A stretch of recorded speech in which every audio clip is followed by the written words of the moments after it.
Hey guys, today on People Now, Khloé Kardashian out at her first public event since those Tristan Thompson cheating rumors emerged. We have the latest on that wild scandal. Empire actor Jussie Smollett in police custody after criminal charges are officially filed against him. What happens next? And what is our favorite TV dad and husband Milo Ventimiglia saying about his This Is Us co-star Mandy Moore after her explosive abuse allegations against her ex?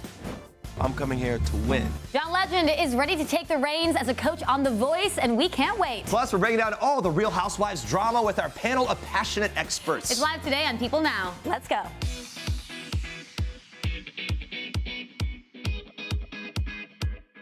Hey, good afternoon, everybody. Welcome to People Now. It's Thursday, guys, which means a new episode of Couch Surfing dropping tomorrow. You know, we like to give you a little sneak peek of the episode to kind of get you excited for the whole thing. So this week, Jay Baruchel is stopping by. We're very pumped. We want to know what your favorite Jay movie is. We've got How to Train Your Dragon, Goon, Knocked Up, and This Is the End as our top 4. We had to narrow it down. So vote for your favorite in our People poll or just tweet us your answer with the hashtag #PeopleNow. My girls saw the new How to Train Your Dragon. They loved it, right? Loved it. Yeah. We'll be talking more about that. We'll take a look at Jay on Couch Surfing and check in on our People poll results a little later. But for now, here's what you need to know and what's trending today. We begin with this. Khloé Kardashian stepping out in Los Angeles Wednesday night for her first public event since allegations surfaced about that whole on-again, off-again boyfriend Tristan Thompson cheating scandal and that he allegedly cheated on her with Kylie Jenner's best friend, Jordyn Woods. These claims have not been confirmed at this time. Now, for the outing, Khloé was joined by her best friend, Malika, and the BFFs were twinning in matching sweaters, leather pants, and heels. They were celebrating a store opening for the brand Pretty Little Thing, hence the sweaters. Khloé seemed to be in good spirits despite all the drama that continues to make headlines. Khloé and Malika left shortly after that opening ceremony at that event. Malika has always been a fiercely loyal friend to Khloé and the Kardashian Jenner family. And when Hollywood Unlocked initially reported the Khloé Tristan Jordan scandal, Malika did not shy away from posting her 2 cents. She noticeably commented on their Insta post saying, "Strong facts." Of course, that was kind of the statement piece there. And then Kardashians, they haven't made an official statement at this time, but Tristan did tweet fake news within an hour of these reports going public. The tweet was later deleted. There's so much to unpack with this whole scandal. We're breaking it all down for you later today with the help of People editors Brianne Heldman and Michelle Corson. We brought in reinforcements to kind of get the clarity here. You don't want to miss that. But now take a look at this. Empire actor Jussie Smollett took advantage of the pain and anger of racism to promote his career. Why would anyone, especially an African-American man, use the symbolism of a noose to make false accusations? Bogus police reports cause real harm. They do harm to every legitimate victim who's in need of support by police and investigators, as well as the citizens of this city. This publicity stunt was a scar that Chicago didn't earn and certainly didn't deserve. Strong words there. That's Chicago's Police Superintendent Eddie T. Johnson at a press conference Thursday morning following the Wednesday arrest of Empire actor Jussie Smollett. After an investigation in conjunction with the FBI, Chicago police have arrested and charged Smollett with disorderly conduct for allegedly staging what he says was a racist and homophobic attack against him. That was in late January. Here's some more info on the department's findings. Watch. Smollett attempted to gain attention by sending a false letter that relied on racial, homophobic, and political language. When that didn't work, Smollett paid $3,500 to stage this attack and drag Chicago's reputation through the mud in the process. This stunt was orchestrated by Smollett because he was dissatisfied with his salary. So he concocted a story about being attacked. But my concern is that hate crimes will now publicly be met with a level of skepticism that previously didn't happen. I only hope that the truth about what happened receives the same amount of attention that the hoax did. Original reports of the alleged assault said that Smollett was attacked by masked men who said it was MAGA country, that's Make America Great Again, and hurled homophobic and racist slurs at the 36-year-old actor before placing a noose around his neck. However, an Empire extra and his brother testified Wednesday, telling investigators that Smollett had hired them to participate in a fake attack. According to Johnson, the Chicago Police Department has the check that Smollett used to pay the two brothers, who then left the country to lay low in Nigeria during the public fallout from the incident. On February 15th, Smollett sat down for an interview with ABC News' Robin Roberts, doubling down on the attack allegations amid skepticism by both the public and law enforcement. Shortly after the alleged attack, Smollett, who is also a singer, was back on stage performing. At one point, he even referred to himself as a gay Tupac, positioning himself as a spokesperson for gay black men in the fight against racism and homophobia. In Illinois, a Class 4 felony could be punishable by 1 to 3 years behind bars. According to Variety, Fox is considering removing Smollett from production on Empire after his charges on Wednesday. The actor's due in court for a bond hearing Thursday afternoon. All the details to keep up with that on People.com. Mandy Moore is getting some support from her co-star and This Is Us husband Milo Ventimiglia after her claims that real-life ex-husband Ryan Adams was manipulative, controlling, and emotionally abusive. 41-year-old Ventimiglia spoke to Access in Los Angeles, saying there are things that people live through and are able to have a forum to discuss it and speak about it honestly. I'm incredibly proud of Mandy for just being who Mandy is, which is a very giving, inspiring woman. He added, if anyone else can take away from that situation or be inspired to let someone know that they're not alone in their feelings, that's a great thing to do. That was Milo's quote. On February 13th, the New York Times published a thorough report where several women came forward alleging that Ryan Adams was possessive and mentally abusive. That report even alleged that Adams had conversations of a sexual nature with an underage girl. On Instagram, 34-year-old Moore, who was married to Adams for 7 years, encouraged her followers to speak truth to power, saying speaking your truth can be painful and triggering, but it's always worth it. My heart is with all women who have suffered any sort of trauma or abuse. You were seen and heard. Days after the allegations became public, Moore appeared on Marc Maron's WTF podcast. She told Maron, I was living my life for him, being the mother. It's an entirely unhealthy dynamic. I had no sense of self. I was so small. She later added, it was so untenable and unsustainable, and it was so lonely. I was so sad. I was so lonely with him. Moore admitted that she felt like she was drowning and that she knew that Adams was not the person she was meant to be with. In response to the report, Adams first posted seemingly vindictive tweets at the New York Times. He later deleted those tweets. And then later on, in a newer series of tweets, Adams claimed the Times report featured both inaccurate and outright false claims. Both he and his lawyer issued statements denying that Adams ever knowingly had correspondence of a sexual nature with someone underage. There's a lot to that story as well. Of course, all of that you can keep up with on People.com. Andrea, you have more for us in Star Trek. Yes, we are kicking off Star Trek today with a kitty in mourning. All right, so this is bringing some light to a dark situation. Just bear with us here. But Karl Lagerfeld's cat is paying tribute to her late owner on Instagram. The feline, named Choupette, posted this photo dressed in a black funeral veil with the caption, "Thank you everyone for your words of condolence." The cat posted it. Yeah, with a once cold but now simply broken heart, I am going into mourning. I pray that your kind words and well wishes will help me to put my best paw forward in my future without my daddy and as my own woman. Yes, of course we know the cat didn't post it, but just go with it, Jeremy, all right? This is Choupette's first Instagram post to her more than 237,000 followers since Lagerfeld's death on Tuesday. Choupette's fan base has adored her fierce posts, from pics of the cat snuggled up with her dad to ones of her celebrating major holidays. Look, the pictures are actually really great. Now, word on the street is that Choupette may just be Lagerfeld's heiress. This is actually true. We're talking about the cat here. And if so, she's looking at $200 million inheritance. Please don't let that be true. It's true. Choupette is no trophy cat, though. The gorgeous Burmese has a substantial career of her own and has earned over $2.5 million from various modeling and advertising campaigns. It turns out that Choupette originally belonged to a French model, but after 2 weeks of house-sitting for the model, Lagerfeld decided the cat had to be his. Fair enough. The two had an inseparable bond up until Lagerfeld's death. Choupette slept with him every night, ate all of her meals at the table, even had 2 personal maids to play with her and groom her. And as a true queen, the kitty has not one but 3 names: Choupette, Princess Choupette, and Miss Choupette. Well, our condolences go out to this strong, independent feline. Why are you so upset? I think it's really cute. Look, obviously someone's, posting for the cat. I think it's a nice way to honor him. Let's move on to this. Moving on to this. Jeremy hates it. Now that Chris Pratt and Katherine Schwarzenegger are engaged, they're stepping up their date night game with bushwhacking. You heard that right. Chris posted a photo on Instagram of a smiley Katherine out in the wilderness, taking in all that nature has to offer. He captioned the post, in part, "Took my young lady bushwhacking today. Nothing says Pacific Northwest like an ancient river of moss-covered boulders." And while the word word bushwhacking may sound like a dangerous sport or maybe even something out of Game of Thrones. Do not worry.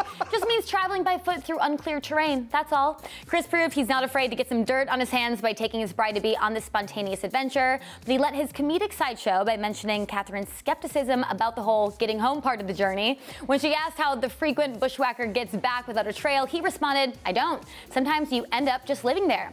Good one, Chris. As long as you're just joking or getting in character for your next big movie role, don't scare our girl Catherine like that. All right, we are counting down to the Oscars on Sunday, and it's very exciting because there's so many amazing women nominated this year. So we caught up with a few of them, including Black Panther's Lupita Nyong'o and Denai Guerrera. So you know the music the Oscars play when an acceptance speech takes a little too long? They were hilarious thinking about what song they think they should use. Take a look. There's no business like show business like no business I know. Okay. I was thinking more like move. No. Get out the way. No. Get out the way. Oh, you have it, people. Quite a spectrum of choices there. You know. Wow. That's one way to remember your special night. That's hilarious. What song would you use? Here's to the nights we felt alive. I'm gonna do like Africa by Toto or something. I don't know. I love this song. Anyway, love those two. It's a really big deal. Black Panther was being nominated for Best Picture. I really hope that they take it. Absolutely. All right, you guys, and stick around because we're going to have more sit-downs with some other female nominees later on today and tomorrow. So stay tuned for that, and those are your Star Tracks for today. Stick around for this as well. Moving on, Blake Shelton, Adam Levine, Kelly Clarkson, and The Voice's newest coach, John Legend, are teasing what we can expect from the new season. You don't want to miss that. Plus, if you've missed any of the action this award season, we've got you covered with our Oscar preview and predictions. That's coming up in just a bit. All right, question. Are you keeping up with Khloé Kardashian? You should be. On Monday, it was reported that Khloé's on-again, off-again boyfriend, Tristan Thompson, cheated on her with Kylie Jenner's best friend, Jordan Woods. This is scandalous. Here to help us unpack it all are People Magazine senior editor Brianne Heldman and staff editor Michelle Corriston. Hi, guys. Thanks for being here. Hi. Yeah. Thanks for having us. Good to talk to you. Like we said earlier, I had to bring reinforcements for this because there's so much to kind of break lot. in. First things first, how do we think Khloé's doing right now with all these headlines? Well, she's actually doing better than she was last time around, we have to say. I mean, Based on what? Just that she was like out and about? Yeah, I mean, she's out and about. She looked amazing at the Pretty Little Things event. And also, she and Tristan hadn't even seen each other in quite a while when these allegations broke, at least as far as we know, from when they were photographed, when they were on social media. They didn't spend Valentine's Day together. And our sources say that she was kind of already over him because she knew he was acting a little shady. Oh, wow. Yeah, because this, like you said, it's not the first time that Tristan has done this. Right before she had True, there was those videos that surfaced. So how do you think she's gonna really handle this? I think she's just going to keep standing strong. She posted on Instagram today some inspirational quotes. And, you know, I think she's sad. This is the father of her child. And this is someone she thought she maybe was going to spend her life with. But she's going to stand strong. She's going to continue to be a model of strength and empowerment. And we just do have to point out that it's not like 100% confirmed, but that's kind of what These the are all rumor- allegations. Yeah. And also, it makes sense that, look, she's a strong woman. She's doing what she needs to do for her family. At the same time, she's got a great support system without him, should it come to that. We actually talked to a few people to see how they feel about this whole alleged scandal. Take a look. I mean, he should have rejected her in a sense, told her no. But the world we live in does not work that way anymore. I feel that is bad. That is adultery. You don't do that. You know what? I will go to their house, bring the Bible, and state what they should not be doing. Just wash their sins. Just, everyone commits a sin, forgiveness and all, but that's just, you stoop yourself low enough to sleep with my sister's fiance, knowing they got married and paid for that wedding. Girl, I don't know where your mind is, where your heart is, but I know where your body is, and it shouldn't be there. We've all sinned, forgiveness, but keep your body where it's supposed to be. How are Khloé and Tristan supposed to move forward here, though? How do they get beyond this? I mean, he's still the father of baby True, but our sources say Khloé's been acting like a single mom for a while. I'm sure he'll be involved as much as Khloé wants him to be. Yeah. That said, True's turning 1 very, very soon, and there's inevitably going to be a big Kardashian first birthday party. That's tradition for the family. It'll be something a that blowout. we all look forward Always to. is, yeah. And of course, the big looming question is, will Tristan be invited? Yeah, look, okay, I'm not surprised that Tristan cheated again. However, I was shocked. Allegedly cheated again. I was shocked when it was Jordan Woods. So for people that don't know Jordan Woods, can you break down kind of her relation to the Kar Jenner family? She is Kylie's best friend since childhood. I mean, they are so close. They call each other wifey. Jordan, until a couple of days ago, was living at Kylie's house. Obviously not anymore. Yeah, right. And she is like an aunt to Stormi. They go on vacations together.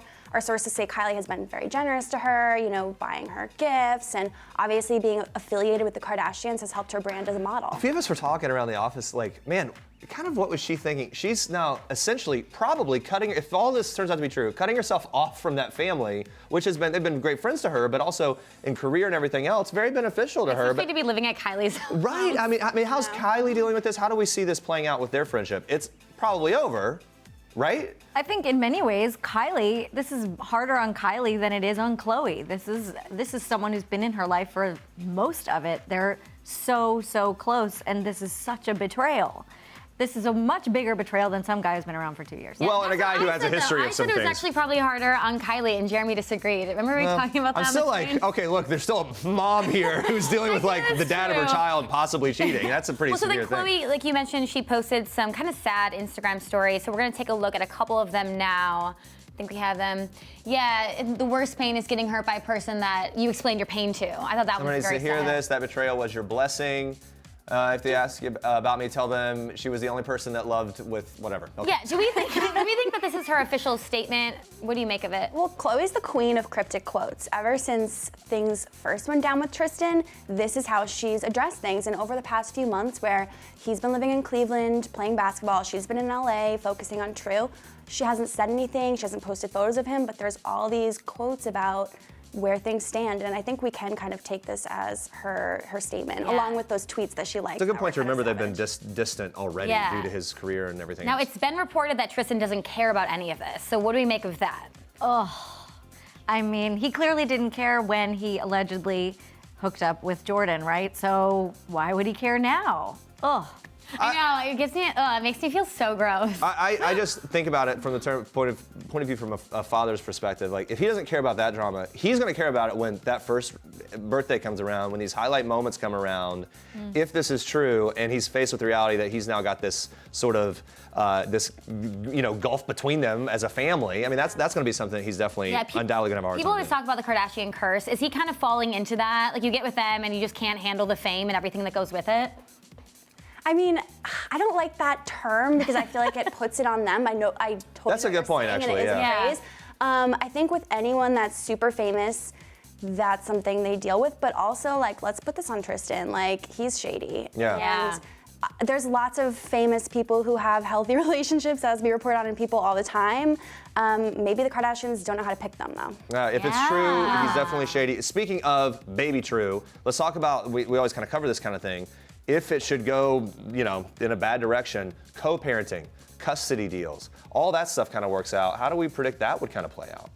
Oh, I think Kris Jenner is going to come right in and make sure that that baby is with Khloé about 90% of the time. Yeah. And based on just what we know about their current relationship and the fact that she's with True all the time now, seems like a lot. I don't know if he would even fight it. I mean, he has another baby who was born around the time he got with Khloé in the first place, and they might have something unofficial. We'll have to see how it plays out. There's all those memes about Kris Jenner at a computer, like getting to work now. I think it's so funny. Khloé and Kylie, though, how do we think this is going to affect their relationship? Are they going to be fine? Sources are telling us that they are fine. That Khloé recognizes that this is not Kylie's fault and she had nothing to do with it. Yeah, that seems pretty obvious, right? And if anything, they might become stronger because of all this. More importantly, how's it going to unfold on the next season of Keeping Up with the Kardashians? If they do anything well, it's let the cameras roll during all this huge drama, and then we see it play out later on the show. They're always filming, so it's safe to say that this will be filmed.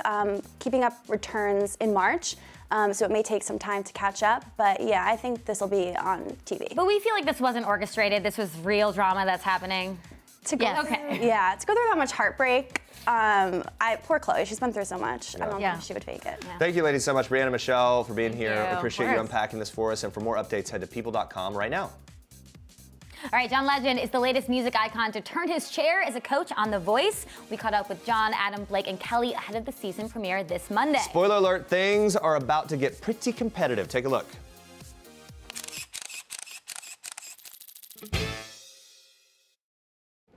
I am so excited to be a coach, and I'm not just coming in here to show up. I'm coming here to win. Oh, I'm very competitive, and everybody's been very competitive with me, too. They're not having any mercy on me just because I'm new. Oh, John is definitely silent but deadly.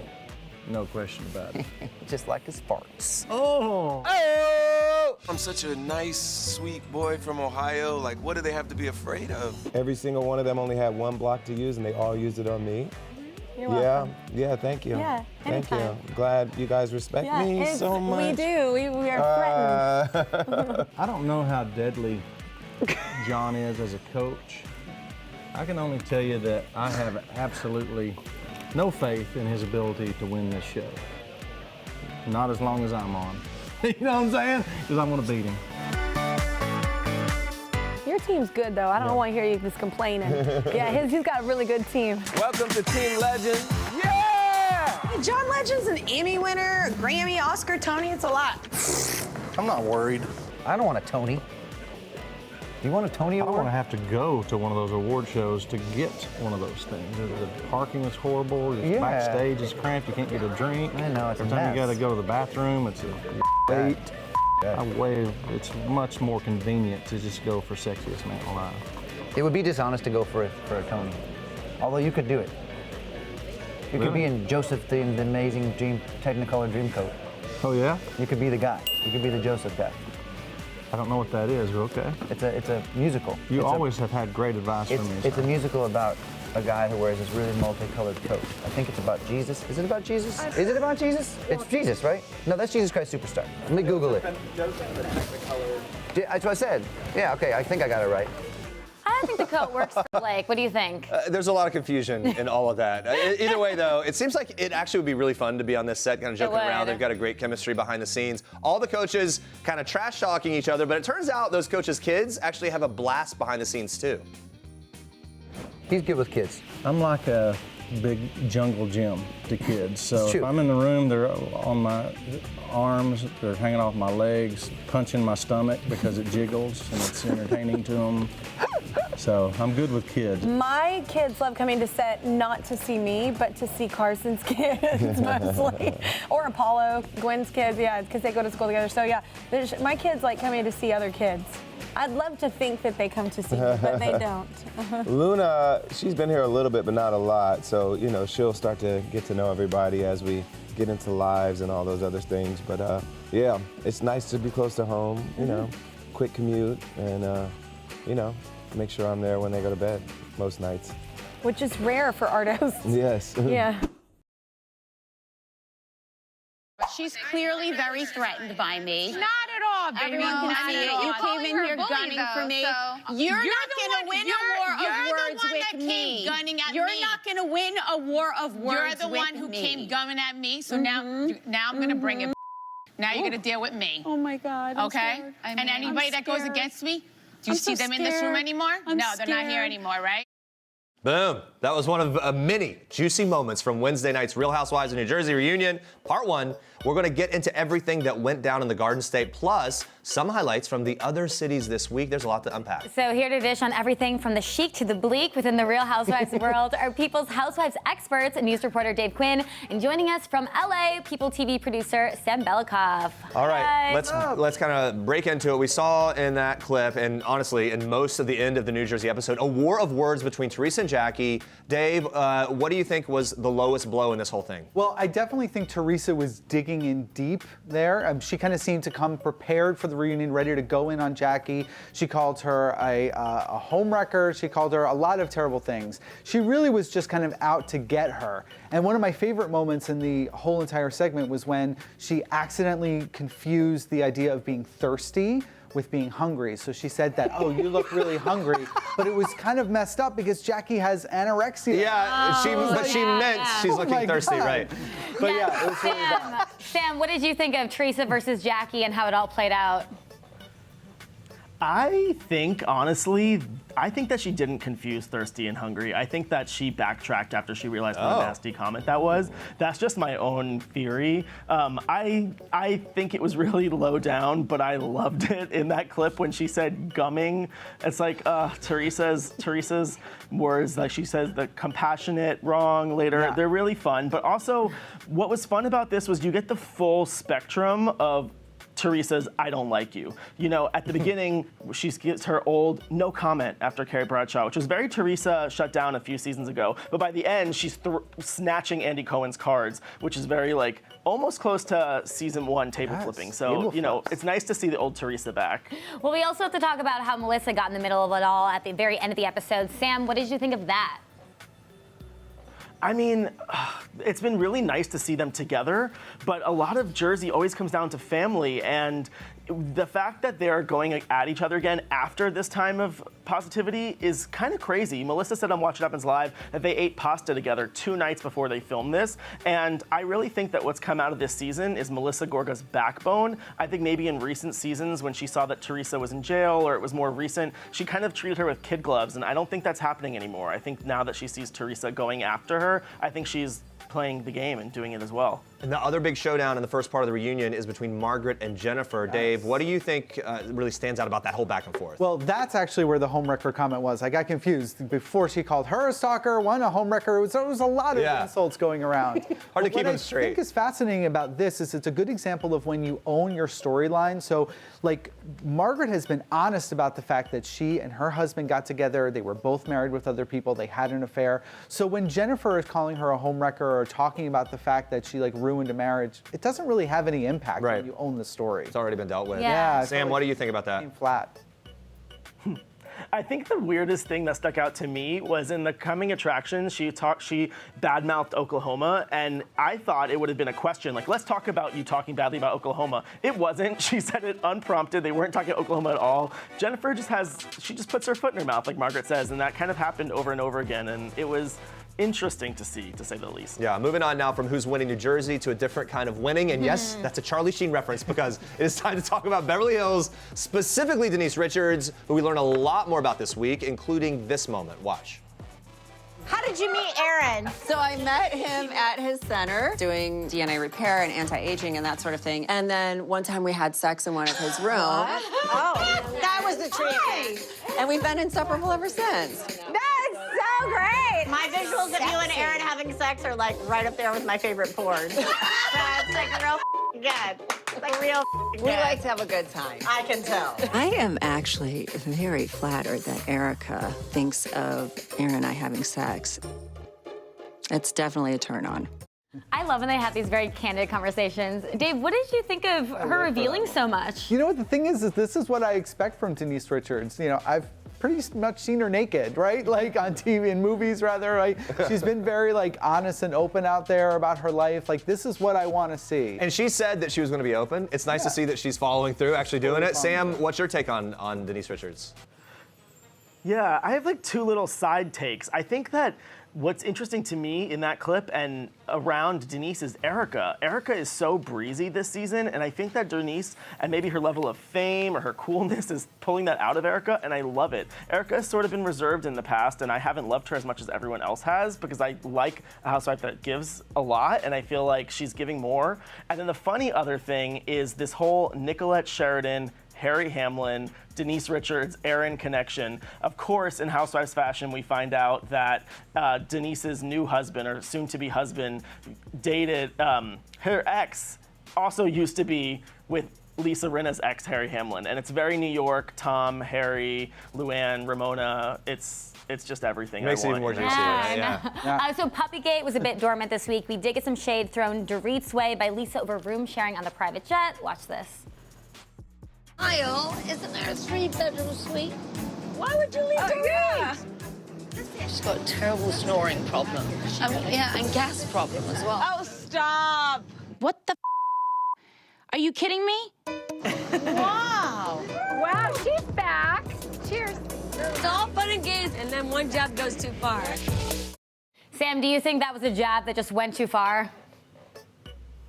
I think in the context of what happened last week in Puppygate, it was. I think that if that didn't happen, then it wouldn't have gone too far. It was just something funny. But I think that's sort of what the other women say is Lisa Vanderpump's MO, that she'll sort of say something to kind of take you down when she's angry at you and pretend she isn't. I also love how Lisa Rinna is just giggling like she's back. Like Lisa Rinna loves the drama, and that's sort of the best part of it all. All right, let's move on from Beverly Hills, and Sam will hope for more for Puppygate next time.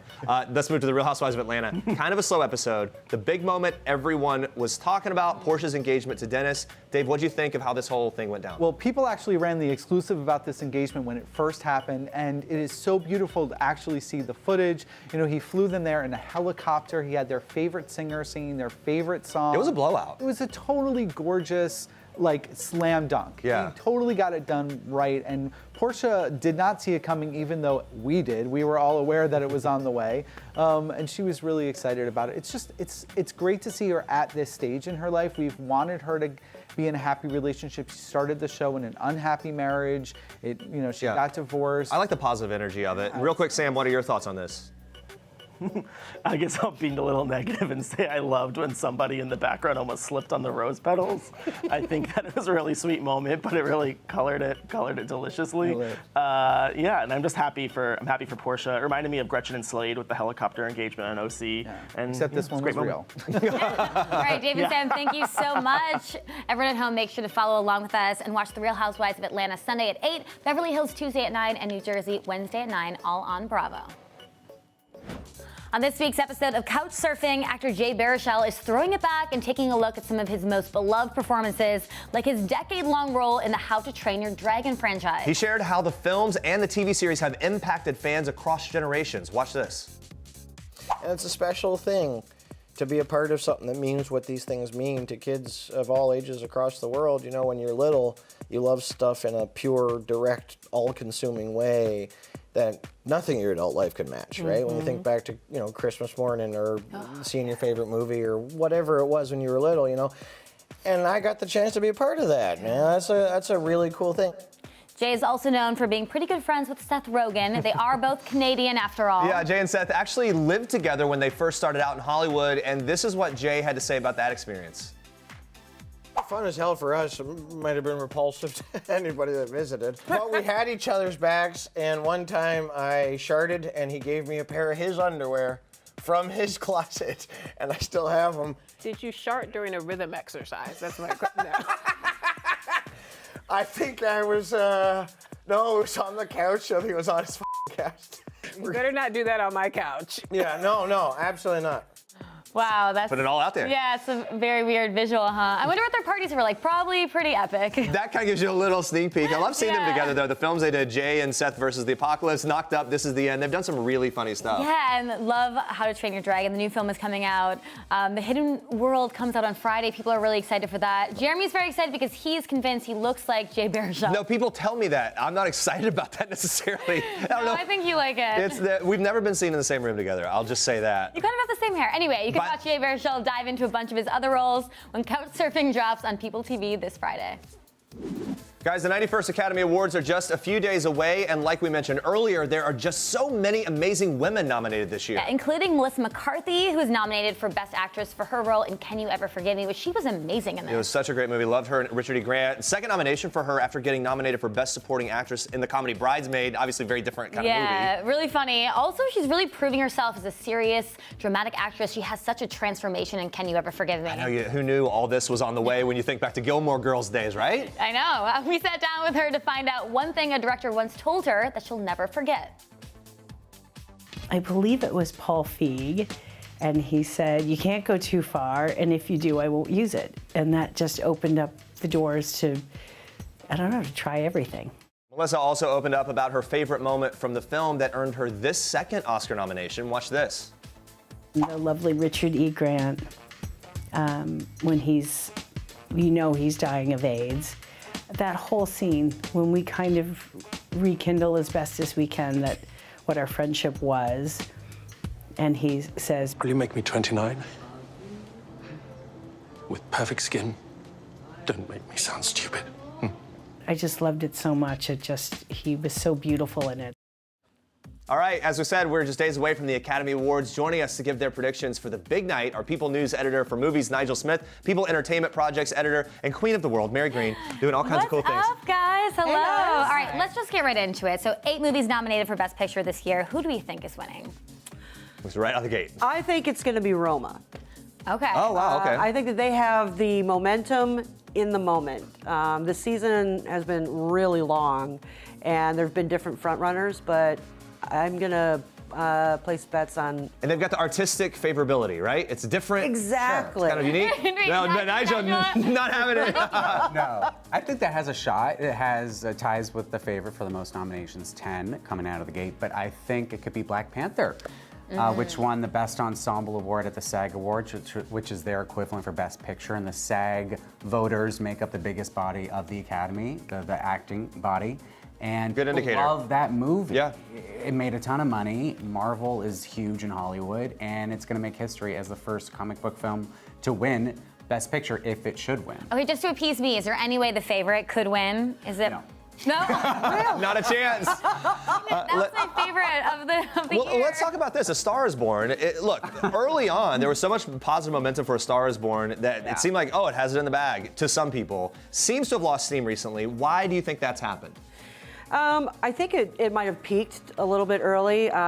If the Oscars had happened November 1st, I think A Star is Born would have won it. Then over time, more movies were released, like Vice, more people saw Roma, etc., and it just started to lose steam. It's a very competitive year. Yeah, and in this year, I don't think a film about the show business industry is something that Academy voters really, really want to award. Yeah, and then Just given all that's going along with that, Bradley Cooper, a lot of hype in the beginning, but it seems like he's not getting as much recognition as people kind of thought he would for actor and director. What went wrong there? Well, he's been really hitting the award circuit in the past few weeks. I mean, he appeared in Vegas to sing alongside Lady Gaga, and he's been doing more of that kind of stuff, but leading up to the nominations, he wasn't really out there promoting the movie. Well, that's one of those things where I'm like, I watch it and I see the transformation he made, and I'm just like, man, it's so impressive. Thinking about Bradley Cooper in The Hangover, and then all of a sudden it's just incredible what he's done. This year, a lot of diversity in the race, especially compared to previous years. What do we think of that and the momentum in that direction? Oh, I mean, it's a huge step forward for Hollywood. I think that when you look at the fact that, for example, that Black Panther is in the top 3, really, in the running for the ultimate prize. Not to mention all the nominees themselves. I think you're really seeing a reflection of the diversity within Hollywood, the people in charge. Yeah. And then for leading actor, should we just hand Rami Malek the award? Does anyone else have a shot here? Not really. No. You say that like you're disappointed. He killed it. He was great. He was great. If you had to choose a second. I mean, I really hope Bradley Cooper gets it. Yeah. I think his For what we just transformation in that film was jaw-dropping, and he's just agree. so good in it. So you guys do agree on that? His overall performance in the movie, and the fact that he wrote it, he directed it, he even wrote the music that he sang. I just thought it was an incredible feat. And we've been singing in the shower since we saw the movie. So, let's talk about actress in a leading role. Glenn Close, is there any way she even has competition here? Olivia Colman, I think, could possibly I would love that. disrupt that. She won the BAFTA award, and there are some voters that also vote for that award. But the momentum is for But the momentum is definitely for Close. You see, both agree on that. What about actor in Absolutely. supporting role? We disagree on that. Okay. I think it's going to be Mahershala Ali for Green Book. Just looking at his performance and the piano playing alone, it was absolutely phenomenal. I was late to see that movie, to see Green Book, and I thought it was completely phenomenal as well. He's so good. I'm such a fan of his, and I hope he gets it for that reason. Let's talk about actress in a supporting role. People thought Regina King was maybe a lock. Then she got snubbed at the SAGs. What do we think about Regina King's chances and that whole category? I think she still has a big shot. She's been working this award circuit like nobody else, and people love her. This is long overdue for the actress. This is her first Oscar nominations after, 3 Emmy wins? Yep. She's just beloved in the community, and she's so great in the film. And the film didn't really get a lot of momentum elsewhere, so I think she could still. So you don't think it's like an open race there? You think it's still favoring I her? think it's pretty open, Okay. but I think she's the front runner. I disagree disagree, respectfully. Where are you going, Mary? I actually think Rachel Weisz from The Favorite could come in. I thought the movie overall was fantastic, and it looks likely that they're going to be shut out in other major areas, other major categories. Maybe they give it love here. Yeah. Exactly. All right. And she's also a beloved member, of the Academy. Yeah, all right, let's talk directors. Do we see a clear winner?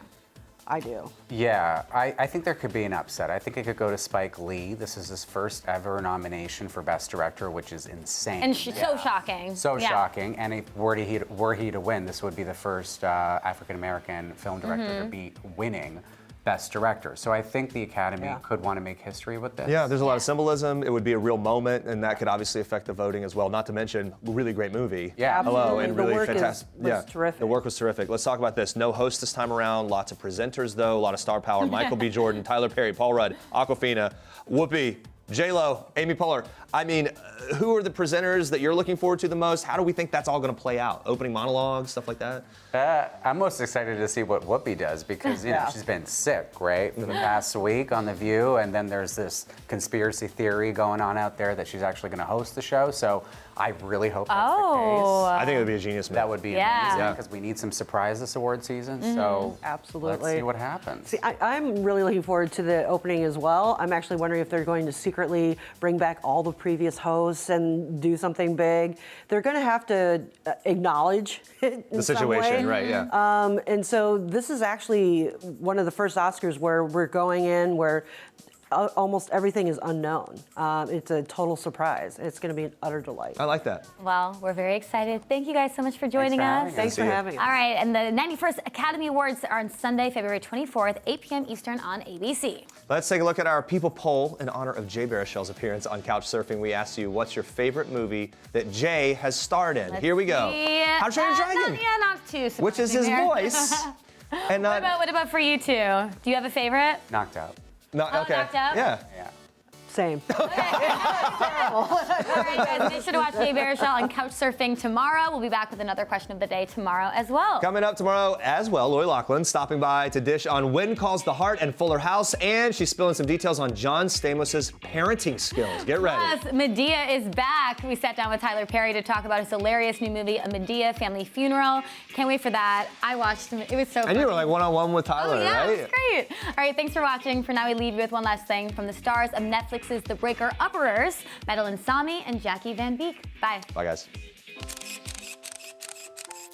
Hi, I'm Jackie Van Beek. And I'm Madeline Sami. And this is One Last Thing. The last time I treated myself was some sea salt chocolate in the hotel last night at midnight. It was quite expensive. It was from that it mini was bar. too salty. It was more like salt than chocolate. The song currently stuck in my head is Jolene by Dolly Parton. Jolene, Jolene. The song currently stuck in my head is Here You Come Again by Dolly Parton. Here you come again. The last movie I fell in love with. Tell you my favourite movie of all time, The Sound of Music. Oh, yeah. It's got everything. Singing, Nazis, mountains, beautiful Julie Andrews. My last embarrassing moment was when I think it's actually right now.